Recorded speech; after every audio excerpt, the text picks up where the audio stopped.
അസ്സലാമു അലൈക്കും വറഹ്മത്തുള്ളാഹി തആല വബറകാതുഹു. സലാത്തുൽ ഫാത്തിഹ് അത് വല്ലാത്തൊരു ബർക്കത്താണ്. അല്ലാഹു സലാത്തുൽ ഫാത്തിഹിന്റെ മജ്‌ലിസ് ഇരിക്കുന്ന എല്ലാവർക്കും അല്ലാഹു ബർക്കത്ത് ചെയ്യട്ടെ. നമ്മുടെ ഉമ്മ നാട് എവിടെ?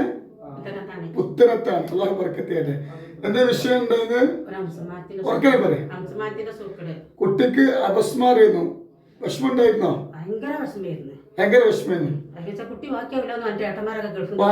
കുട്ടി വാക്കിയോ എല്ലാരും പറഞ്ഞു. എത്ര വയസ്സാ കുട്ടിക്ക്? 23 വയസ്സായി. തുടങ്ങിയതാണ്. പക്ഷെ സലാത്തുൽ ഫാത്തിഹ മജ്‌ലിസിൽ കയറിയ ശേഷം പിന്നെ ഉണ്ടായിട്ടില്ല.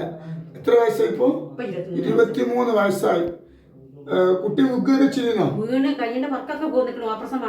വീണിട്ട് വലിയ ഇതിലൊക്കെ പെട്ടതാ. 10ാം ക്ലാസ്സിൽ പഠിക്കുമ്പോ തുടങ്ങിയ അപസ്മാരാണ്. അൽഹംദുലില്ലാഹ് ഒരുപാട് ആളുമാട് പറഞ്ഞു സലാത്തുൽ ഫാത്തിഹ മജ്‌ലിസ് കണ്ടിട്ട് കുട്ടിന്റെ അസുഖം മാറുന്നു പറഞ്ഞു. അങ്ങനെ ഈ മജ്‌ലിസ് 2 കൊല്ലമായി കാണാൻ തുടങ്ങിയിട്ട്. അതിനുശേഷം പിന്നെ ഇത് ഉണ്ടായിട്ടില്ല. അത് അള്ളാഹു കൊടുത്ത നിഅമത്താണ്. ഇനി ആ പൊന്നു മോനക്ക് അള്ളാഹു അസുഖം കൊടുക്കാതിരിക്കട്ടെ. ഇപ്പൊ അസുഖമല്ല, സലാത്തുൽ ഫാത്തിഹയുടെ ബർക്കത്താണ്. എഴുന്നേൽക്കാനൊന്നും കഴിയില്ല അല്ലേ? വലിയ പ്രയാസം.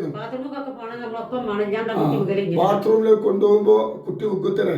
ഇപ്പൊ അങ്ങനത്തെ ഒരു രോഗമല്ല. ഒരുപാട് ബുദ്ധിമുട്ടുള്ള അപസ്മാര രോഗം അള്ളാഹു ശിഫായി കൊടുത്തു. സലാത്തുൽ ഫാത്തിഹയുടെ ബർക്കത്താണ്. ഇനി ആ രോഗം അള്ളാഹു കൊടുക്കാതിരിക്കട്ടെ.